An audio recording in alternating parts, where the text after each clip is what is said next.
so as the music plays, we invite you to just relax. Close your eyes, rest in the presence, and hold space.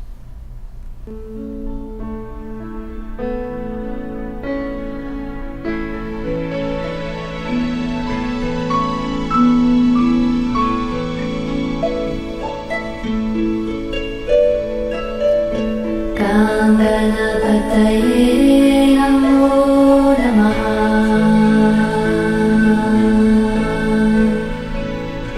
Ganganapataye namo namaha.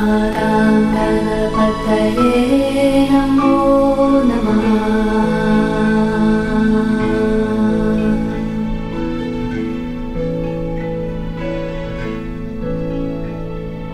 Jai Ganesha Gananatha Dayaniti Sakala Vignagara Dura Hamari. Jai Ganesha Gananatha Dayaniti Sakala Vignagara Dura Hamari.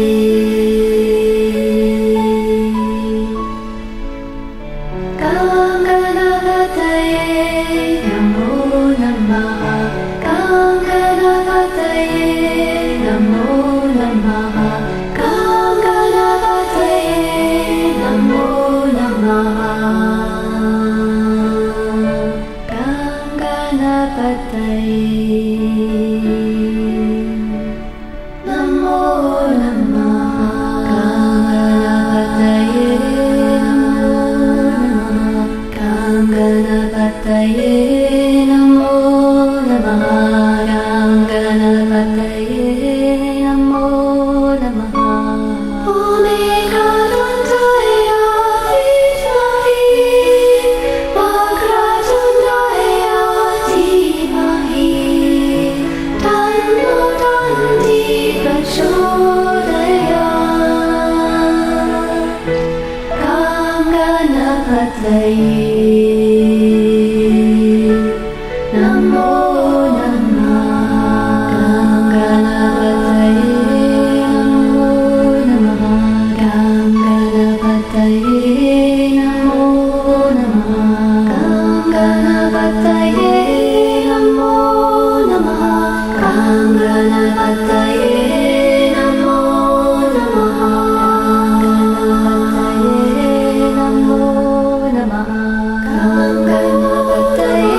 Ganganapataye Namo Namaha.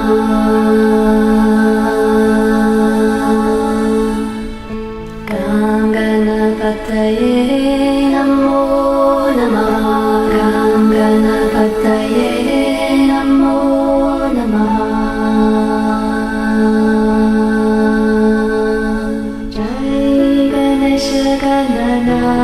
Dayani Sakala Vigna Karadura Hamari. Jai Ganesha Gananatha Dayani Sakala Vigna Karadura Hamari.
Jai Ganesha Gananatha Dayaniti Sakala Vigna Karadura Hamari. Jai Ganesha Gananatha Dayaniti Sakala Vigna Karadura Hamari.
Namaste. Welcome to our, I'm about to say weekly, online global satsang, but this is the first we've been on in a couple weeks. It's good to be back. Satsang is a Sanskrit word that means community of truth, but it simply refers to a gathering of two or more people on the path of awakening and the flowering of their hearts in oneness with the divine, coming together to share their presence, their journey, their ups and downs, and when we do that, we multiply one another's strength. It's so important to cultivate and be part of spiritual community.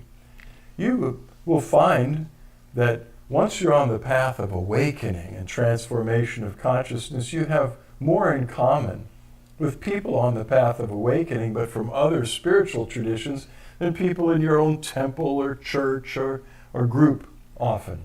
So find a group of people you resonate with. You can meditate together, pray together, share your journeys and strengthen one another. Ideally, to share blessing. We share something in these satsangs, and all the satsangs we have here at Flowering Heart Center in person, we call the Flowering Heart Blessing. It's a direct transmission of divine presence and grace. It is pure awakened consciousness, and it catalyzes in the receiver the flowering of the heart and awakening into higher states of oneness within oneself, with the divine, and with all that exists. And you're soaking in it now. We share it throughout these webcasts, and it's absolutely free, and it's a gift from the divine. It just flows through us. We get to enjoy being messengers and instruments for the divine, but the gift is from the divine itself. And the divine made very clear to us that it's a gift of grace. It's freely given. And when someone receives the Flowering Heart Blessing once, they are activated and initiated to be able to share it with others. So here you are.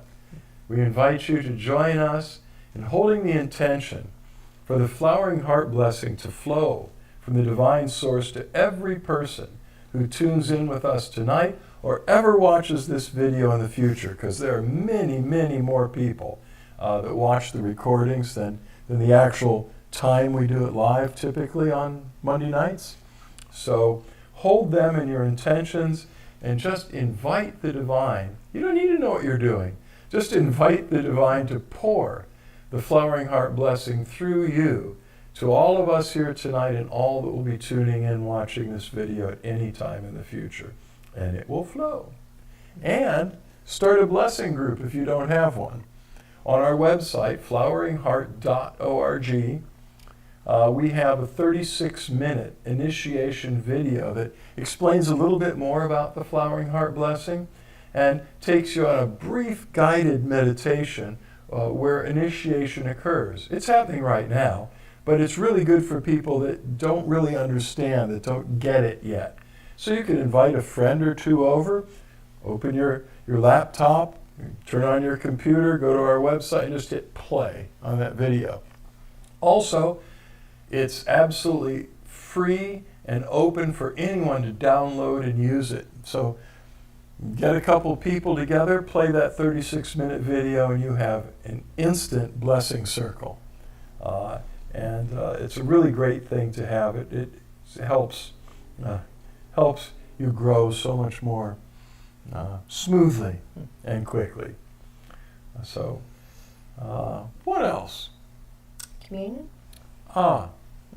This coming Sunday is our monthly interfaith communion with the Cosmic Christ. The Cosmic Christ being the divine principle or aspect that Christians believe incarnated in the human Jesus of Nazareth. And many people relate to the Cosmic Christ these days because they're on the heart path. Maybe Mahayana Buddhists or Sufis or various New Age believers really experienced the connection with Christ and the Christ consciousness, which is oneness in the heart with all that is, but not so much with the religion.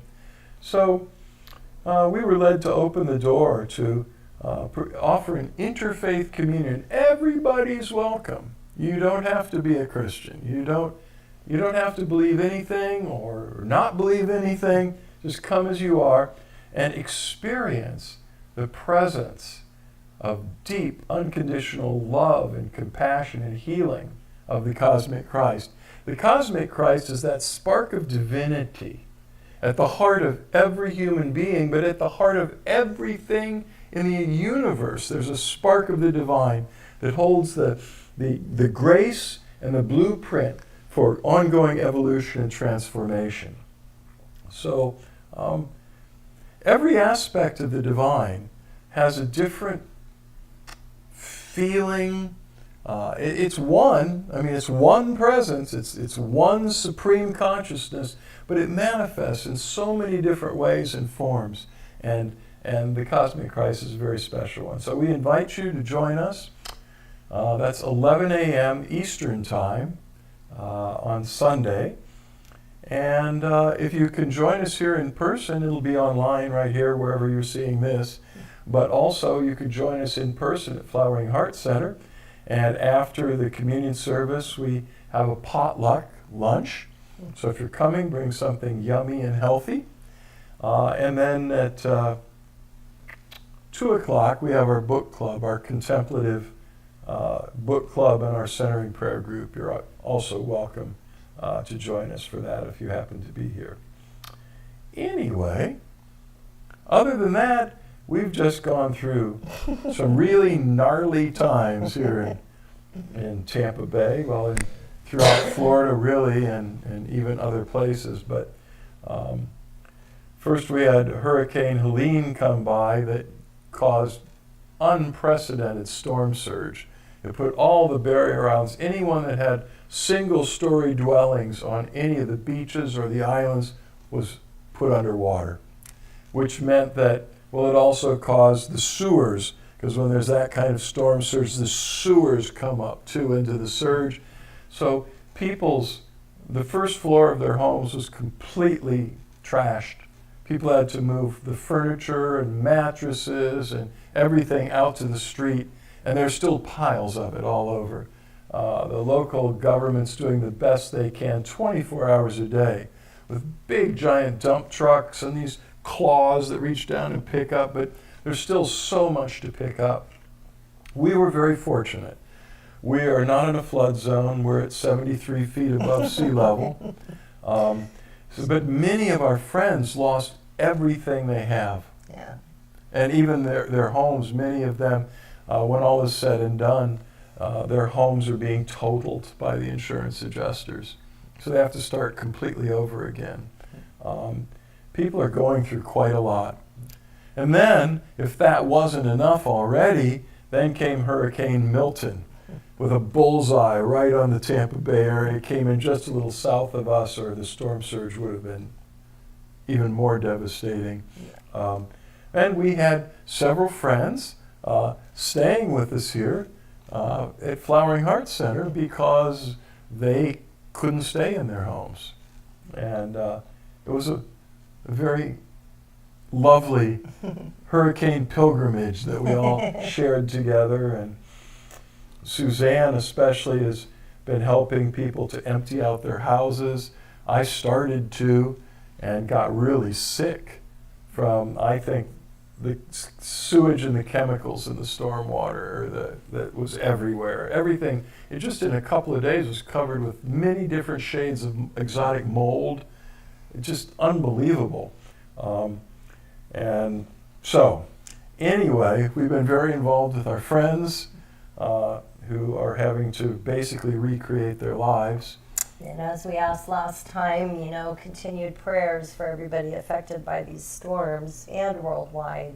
Of course, we're continually praying for all parts and all areas in human consciousness to help get us out of the situations that we're in. But yes, definitely continued prayer for us and everybody affected by the hurricanes, and also peace on earth, Got to just really hunker down and keep praying. Robert Williams. I remember you. Hello, my old friend, he writes, and I'm saying hello back, and I think aren't you the one that made me a rosary of pure amethyst beads, which is hanging around here somewhere. I think I have it upstairs. That's not that one. Oh, it is that one.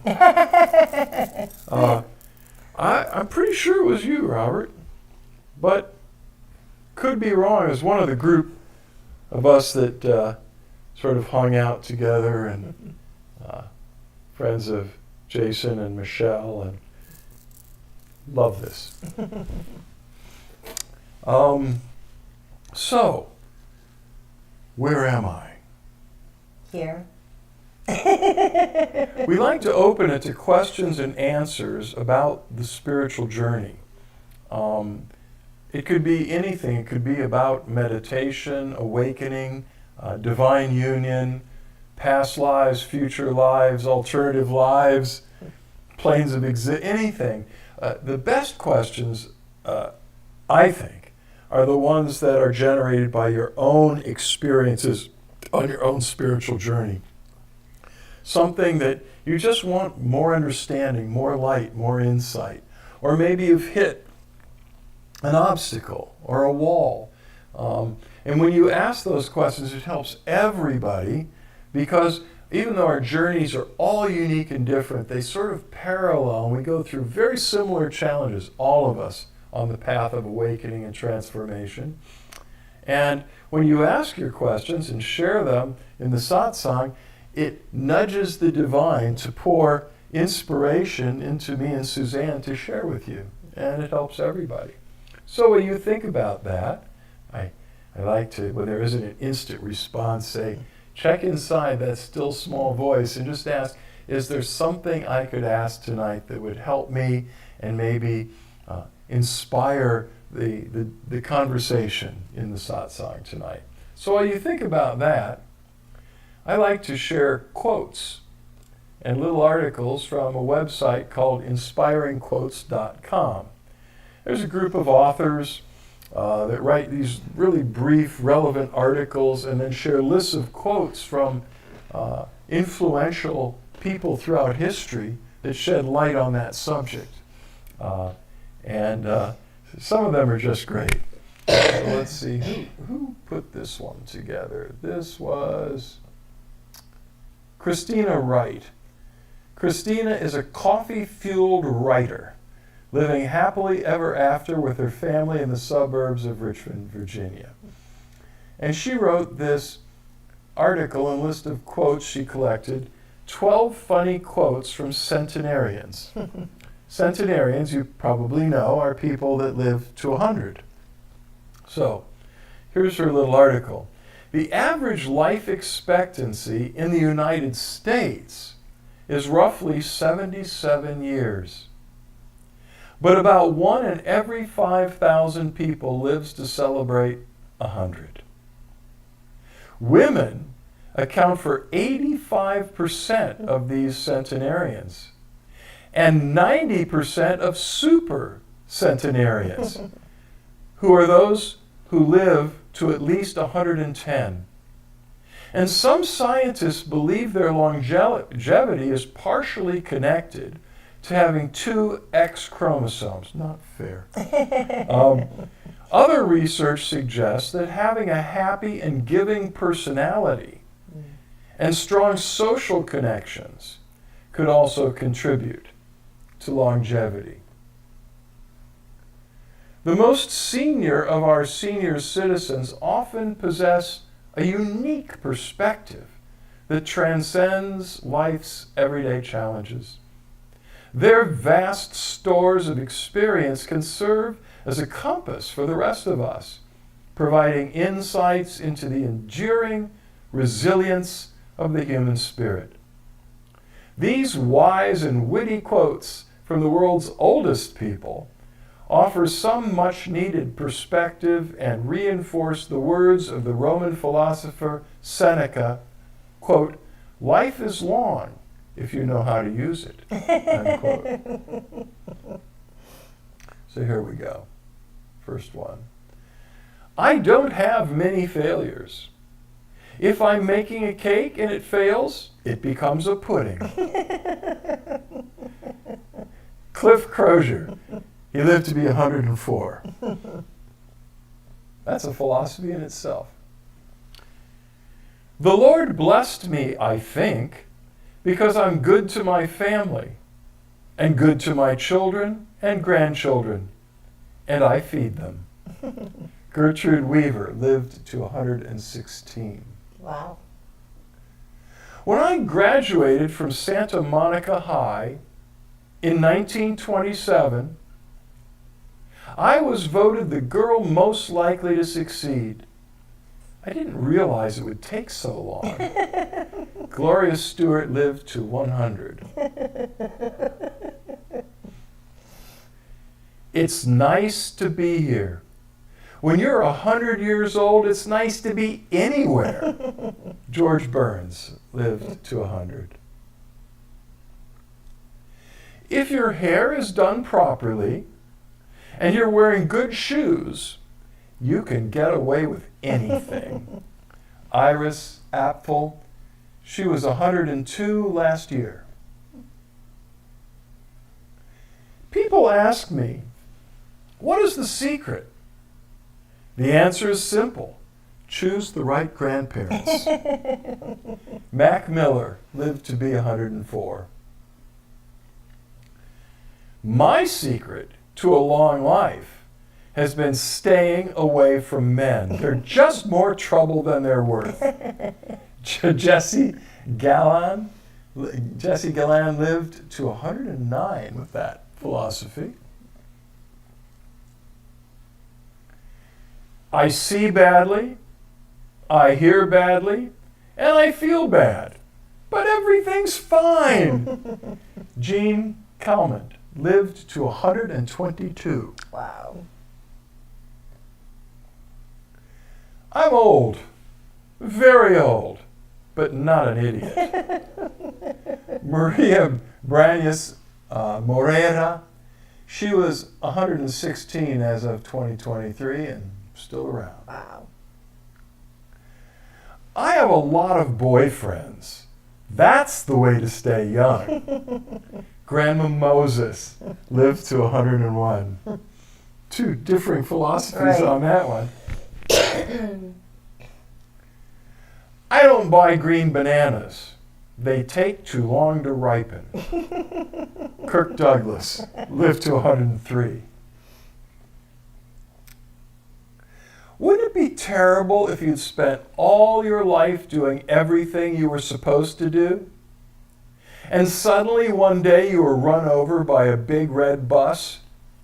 And as the wheels were crunching into you, you'd say, quote, "Oh my God, I could have got so drunk last night." That's the way you should live your life, as if tomorrow you'll be run over by a big red bus. Queen Elizabeth, the Queen Mother, lived to be 101. And that was her philosophy. I was most surprised by that. Those are funny. Those are great. Yeah. So, let's see.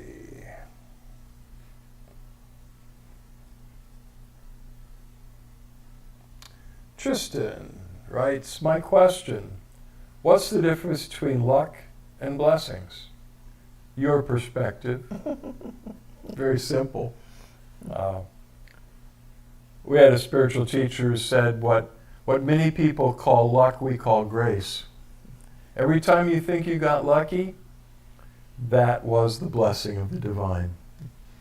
I mean, from a certain point of view, there is no luck. There is karma, there is cause and effect, there's seed time and harvest. What you sow, you shall reap.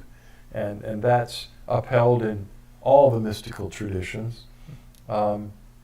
So you can call the random serendipitous events that spring up unexpectedly in your life, you go, well, that was lucky. Or you could say, thank you, dear God, and recognize that everything that goes your way is a blessing. Yeah? Okay. Even sometimes if things don't go your way, it's a blessing, but you can't see it because you're wanting your will, you're wanting your expectations of how things are supposed to turn out.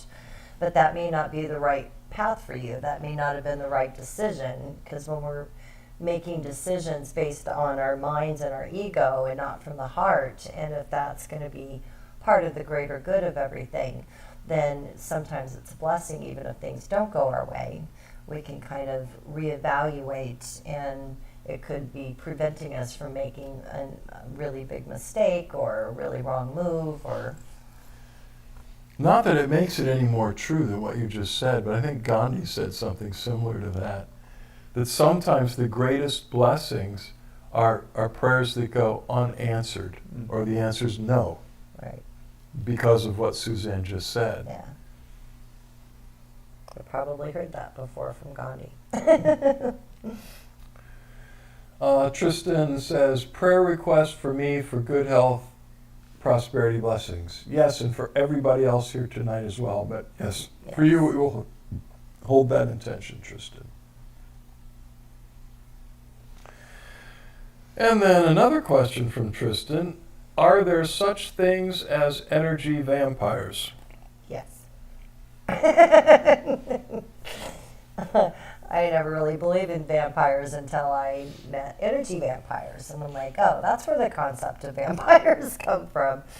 And those are people that don't feel complete inside of themselves, and they have found a way to draw energy from other people, whether it's psychic or physical or mental, emotional. They've found what they've learned how to do to be able to get that to fulfill their needs. So it's not like they're really intentionally trying to do that. It's just a technique and a mechanism that they've learned throughout life. And it's very real. You can, if you're sensitive, you can definitely feel it after you've been around somebody like that for a little while, or even, a while. We've all been around people that just pull on us, and they want to pour out their complaint and their suffering, and when they're done, you feel drained. Right. And they feel a little better. To you. Yeah. They start with getting close to you and maybe some compliments or something, and then as you're talking, they start pulling on your energy for compassion, sympathy, understanding, caring, nurturance, all these things that they're not getting for themselves because they haven't learned how to do it in a healthy way. When that's happening, I feel that I should continue being with that person out of compassion. I look up inwardly and I invite the divine to pour down the light and the blessing into that person, to flood them with whatever they need. They're trying to pull it from me like an umbilical cord, but I hook them up with the supreme light. And it works every time for me. I use that tool often in counseling, because people often come to me in desperate need, and they don't mean to be draining. Right. Okay, but there are energy vampires that do it on purpose. Yeah. There are.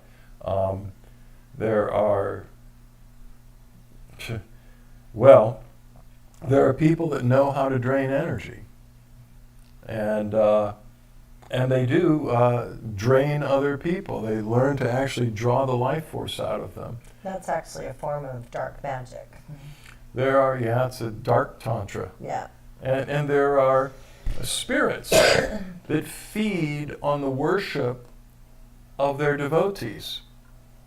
Some of the ancient gods are these kinds of entities, which is why they required sacrifice, keep slaying the lives of other human beings are the worst, or animals, so the life force is being constantly offered to them, and the worship is constantly being offered to them.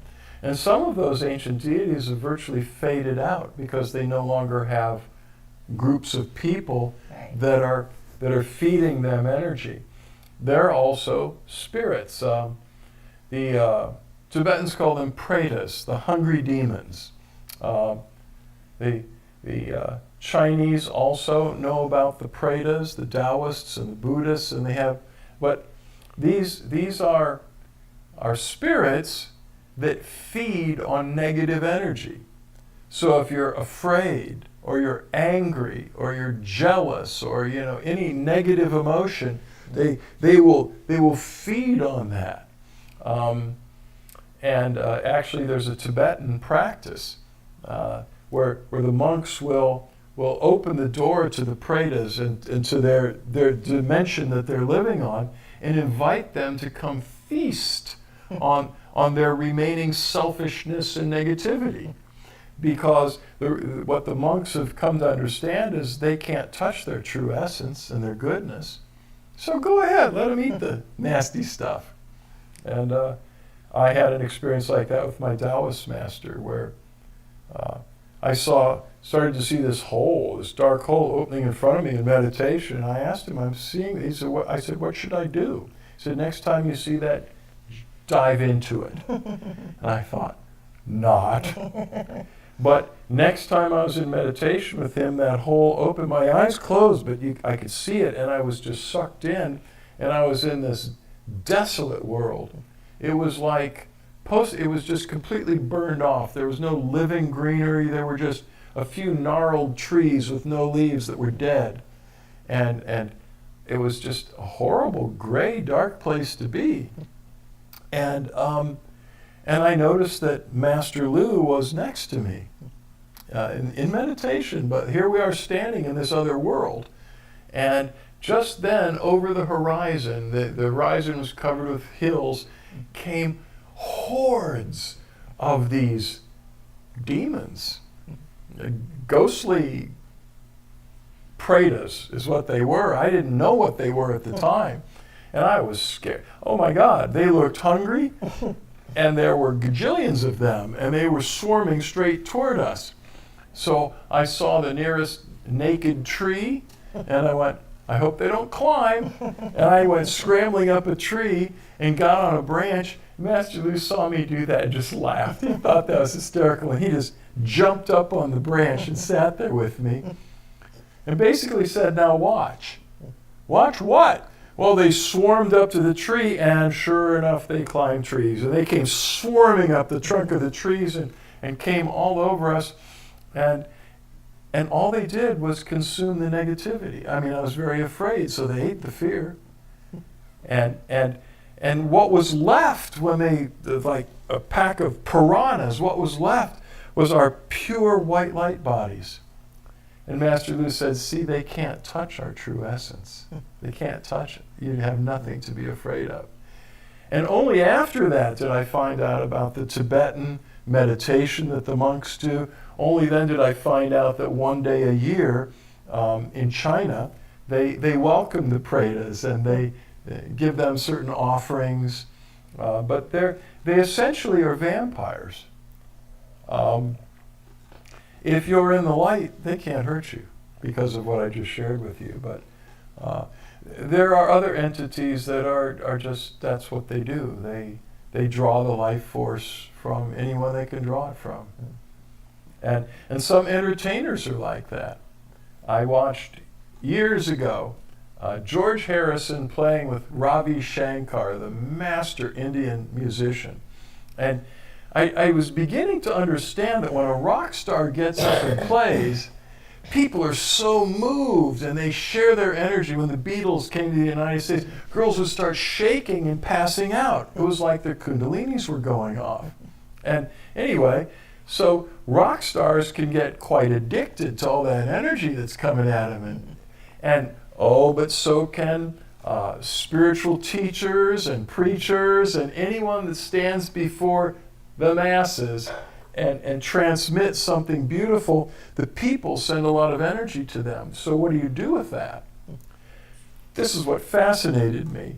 When George Harrison and Ravi Shankar and his group of musicians finished a song, everyone's on their feet. I mean, just seeing George Harrison, but with Ravi, it was amazing.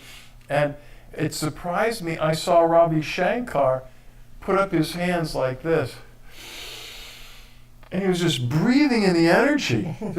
And all of his fellow musicians, they were just clearly using yogic mudras and pranayama, and they were just breathing it in. And I thought, that's weird. And then they turned around and they sent it back. And they picked up their instruments and began to play, and all that energy came back. And just, it was an amazing concert.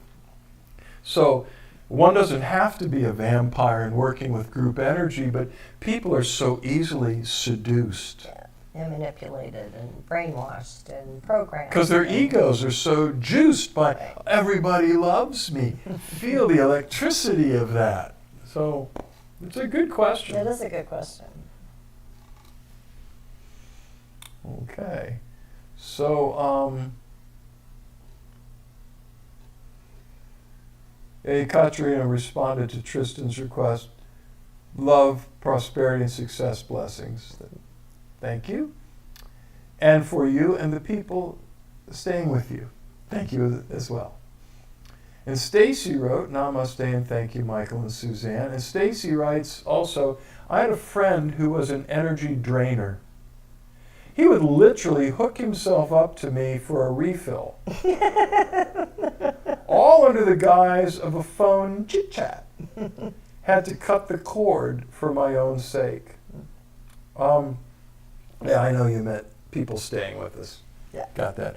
Why don't you say something about cords and attachments? Yeah, it's, I've always been under the belief that the only thing that we should be corded to would be like our children up until puberty, that we don't need cords and attachments to loved ones. It's a immature way that people set up relationships so that they feel secure. It's like a psychic umbilical cord. It is. It makes them feel secure. But when we are whole in and of ourselves, we start to recognize that cords with other people are draining our life force and our energy, which makes us less capable and able to help, because then we start getting out of balance, we're tired, we're not thinking clearly, eating clearly, sleeping well, or sleeping too much. So there's all these side effects of having people courting us. But we've often learned in childhood and watching our parents' relationships and other relationships on TV that there's that, oh, I love you so much. You are my life. I can't live without you.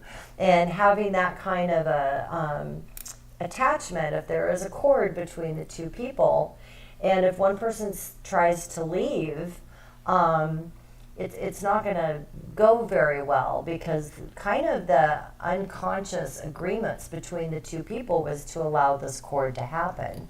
So I think that was very smart of you, Stacy, to... so how do you lovingly dissolve? Right. So that's what I was getting to.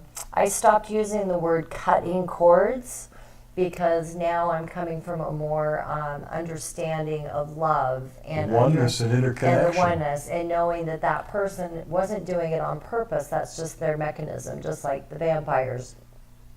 And so now when I feel like there's a cord, or I'm doing energy work on somebody and I feel cords, I always ask for the divine to do it, that it's not me, and I ask to please remove with love any cords, entities, or attachments in this person's body or energy bodies. And please put a triple light shield of mirrored protection around this person, and send these cords back with love to wherever they came from, or into the heart of the divine, because you may have an opportunity to help assist them go into the divine light instead of trying to keep recording. It could just be a confused thing at the other end of the cord that doesn't know that it could be transmuted into the light. So, and then the triple light shield is for if anything tries to come back, it will be bounced back from where it came, or into the heart of the divine with love. And then I always ask that the divine presence fills up any energetic holes that may have been left from that cord, wherever it is, vacating our space. That just kind of helps to heal that layer of our energy body that was penetrated and could cause dis-ease. So that's my thought on that. And Stacy wrote, that makes so much sense, Suzanne. Yeah. And then she wrote, remove with love. Yes. Yes. There's another aspect to this that I feel I should share, and that is that oftentimes we give our power away because we look up to someone. Often that happens with spiritual teachers because we're projecting our own divine self onto the guru or onto the teacher and go, they're enlightened, I'm not enlightened. They're full of light, I'm not. They're full of wisdom, I'm a dummy.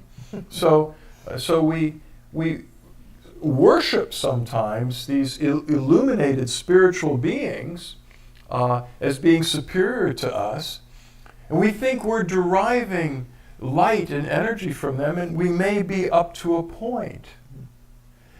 But some spiritual teachers, some are just, I think, unethical. Some maybe don't know it. They're courting their students and disciples like a rock star, and they're receiving all that power. Jung says, in addition to Carl Jung, the great psychologist, in addition to dark shadows, elements of personality that we bury in the unconscious because they're so abominable to us, we can't stand that part of ourselves. There are also, he said, bright shadows. There are parts of us that are so bright, so filled with light and love and goodness that we can't, our self-esteem is too low to acknowledge that that's us. And so we push the bright shadow into the unconscious, and with any shadow it gets projected out there. So many people are utterly addicted and dependent to what seems to be a helpful relationship. And what they need to do is realize that that's a mirror. The light that's coming through your spiritual teacher or a guru or a saint is a mirror reflecting to you your true self, or you wouldn't see it in the mirror of their faces, in the mirror of their heart. And you need to, at a certain point, take your power back. I mean, not in any judgmental kind of way. The best way is to turn within and discover that that divine source in its fullness is resident within you. And that maybe you've engendered a kind of unbalanced relationship where you're giving more than you're getting. And take your power back. We take people through processes sometimes to do exactly that. It's very liberating. So this thing Great of questions, yeah, really great questions, because a lot of people don't even know that side of life exists. They may feel off, they may feel drained, they may feel confused when they're around certain people, but the more that we can understand about the process that's going on, and then always go into the heart with compassion and say, you know, say a prayer for that person. Like Michael said, ask for the floodgates of the divine to just pour into them whatever they need. Because really, I mean, we are all one, but there are people that we have a hard time being around, and when we start to live more from our hearts, we can see that they're just confused, or they're programmed, or they don't know any better. That's not an excuse for their behavior, or me that we need to hang out with them, you know, unnecessarily. But there is also an element to we're drawing them into our lives because we still have some kind of a charge or a program or a shadow that's attracting those people to us. And when we get to a certain point where we know how to help them heal without overextending ourselves because we're asking the divine to do it, then those occurrences will happen less, and we're actually able to serve the greater good when we do say prayers for them and ask for the divine to flood them with light and love. Yeah, so it's just a tiny little baby step. Actually, it's pretty big if we can get to that point where we can see these troubling figures in our lives, whether it's people, places, object, things, in a different shadow of, okay, this is partly something I need to work on. I don't need to be around them necessarily, but I can definitely send prayers. And sometimes we're the ones that are out of balance. We talk about energy exchange and balance of energy. So if you give me something of yourself, I need to give something back of myself. Ideally to you directly, but maybe to the universe in some other way. But when I take, I need to give. And when I give and I pour out, that other person needs to balance that energy exchange by giving something back of themselves. And it could just be a hug or a thank you. I've really been experiencing that the last couple of weeks as we've been helping people with the flooding and storm surge and everything. And you know, I don't know where it's been all grace. I don't know where I've had the energy to keep going, and it's all been grace. And the biggest thing that I could receive from people that I've helped is just a really, really big hug and their gratitude. I mean, they just lost their whole life, and here we are helping them get flood stuff out of their house, and there's so much grace, and I'm so grateful. That's true. And over many, many years of ministry, I have counseled and guided many wealthy people. And some of them will just take hours and hours of my time and maybe give me a nice seashell when they're multimillionaires and we live by faith. So sometimes we need to reciprocate in kind. I cook a meal for you, you cook a meal for me, you know, like that. So yeah, sometimes a hug is just gratitude is enough. But sometimes it still isn't balanced because that person is going, I'm just going to give you, thank you so much for 4 hours of your time, you know? I think the difference is that, you know, in a crisis, you don't really expect when you're helping a friend. No, you don't expect any kind of energy exchange. Nothing. It's like you just got to do it. You got to jump in and roll up your sleeves and just get done what needs to be done. But yeah, that's true on an ongoing relationship. And I'm even seeing that too as we help friends at the beach. It's you know, some people are very wealthy and some are medium and some are not so. And I've seen the ones that are showing up to actually help and get their hands dirty. And I'm seeing a difference in the way that people think based on how their lifestyles are. And sending them all grace, sending them all love and blessings. So I'm trying to navigate the time. Right. Okay. Well, should we just do what we normally do? Yeah. Okay, we're going to be going a little late probably. We always do. No, well, yeah, like 50. Okay. Stacy's final comment here was, in all my years of listening to your broadcasts, I've never felt hogtied by cords. Not even close. Well, good. Yay. Because we don't eat hogs. No. We're vegans. But yeah, got it. Thank you so much for saying that, Stacy. Yeah. That's very sweet. Oh, I get it. Okay. I didn't get it at first. I was just like, yay, go Stacy. I just didn't realize that was a compliment for us, not courting people.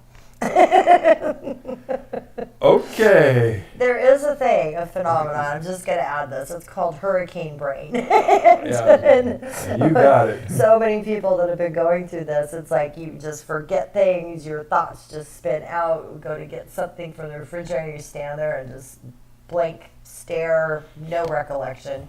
So, yeah. Okay. If you're around anybody that's just been through a crisis, understand that brains don't work as well as they do outside a crisis. Okay, let's.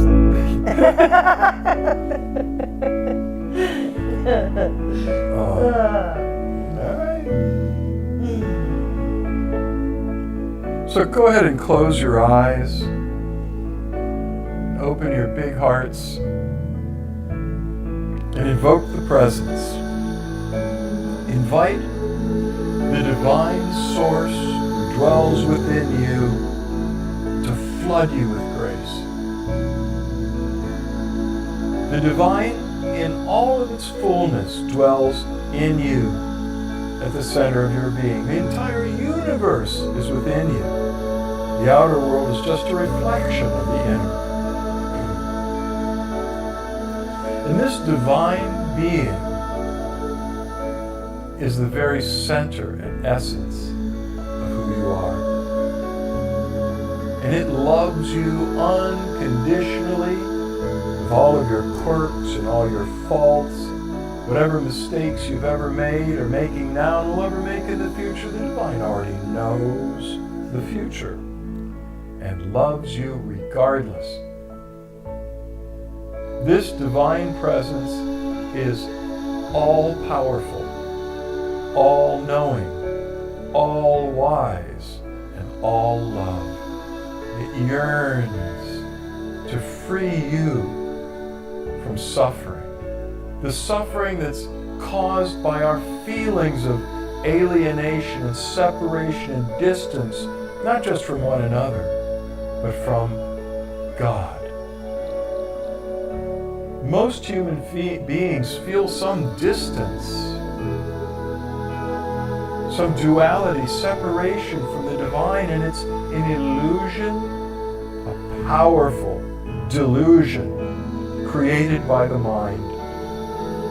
The divine yearns to dissolve that veil of separation and take you in its loving arms and draw you into the very center, into oneness with itself, where there is pure joy,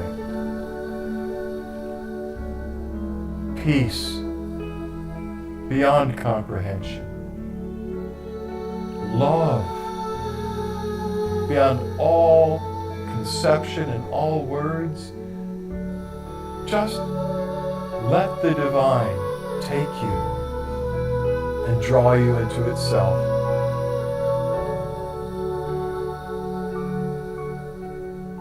The energy that's pulling you into the center of the divine is pure love. So just relax, let go. You don't need to beg, you don't need to do anything. Just consent, allow. Let yourself go. And the divine will immediately begin to draw you in and melt all of the barriers and boundaries, flooding your spirit with the light of awakening to your true nature, shining out of your heart through the layers of mind and emotion and programming, dissolving all the negative thoughts and feelings and programs and replacing them with divinely inspired thoughts and feelings, ideas. It will shine out of your heart, through your mind and emotions, into your physical body, to heal all of your dis-ease. Just receive. Drink in, soak it in, the flowering heart blessing, the outpouring of pure love and grace from the divine.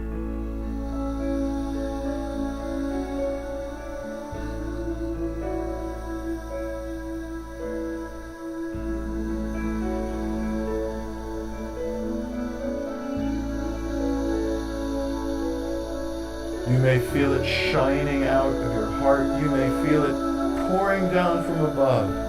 It's doing all those things. Just receive and be made whole.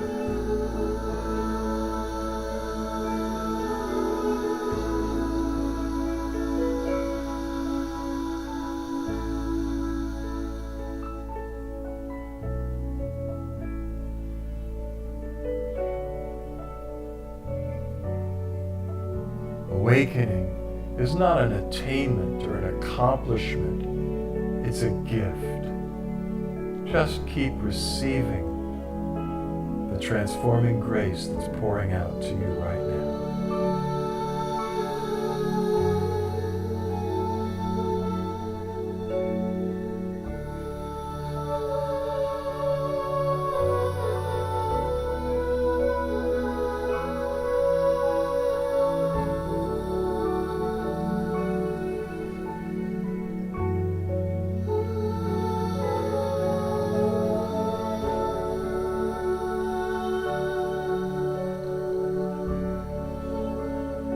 presence will shine through your spirit, your soul, your body, and right out into your relationships to heal them.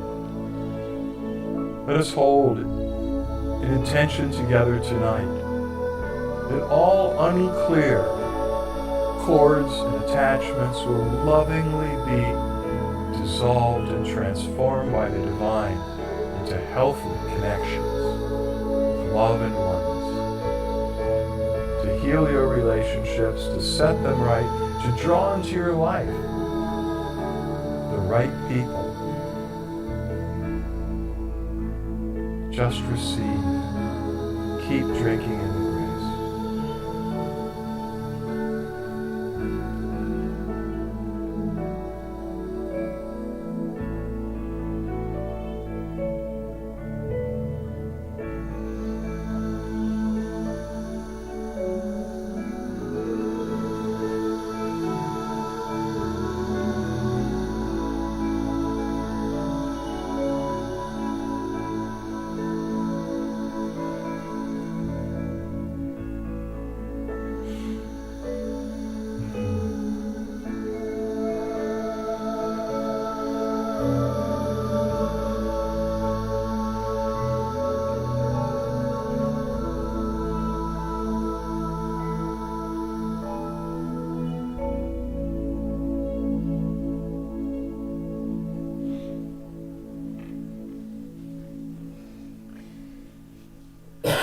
Now when you're ready, you can gently open your eyes and begin to make direct eye contact with Suzanne and or me.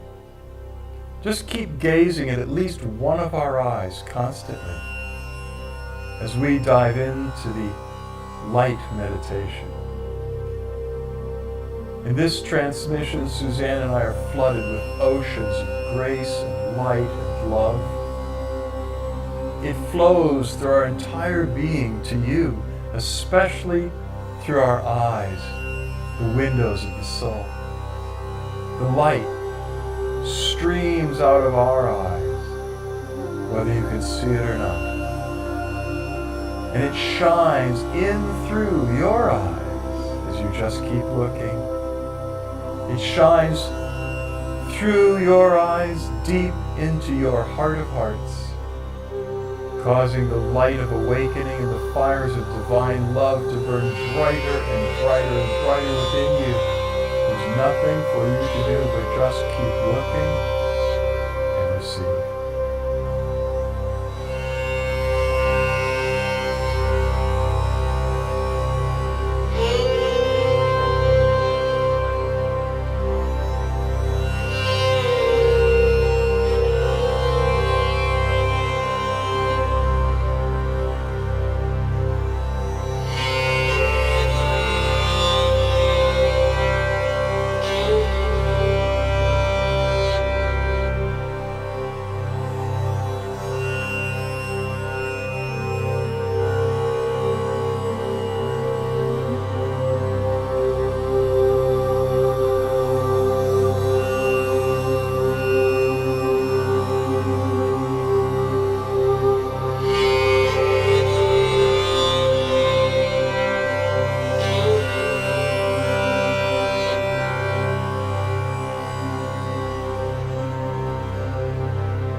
meditate with us for a few more minutes as the grace settles within us.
Meditating as long as you like, or you can find a place nearby to lie in Shavasana. That's a yoga pose where you just lie comfortably on your back, close your eyes, let your arms be loosely at your sides with your palms open, turned upward, and just dissolve in gratitude in the presence. We love you very much. Much love, light, and blessings. Until we meet again, know that the divine in us beholds the divine in you, and we bow to you. Namaste.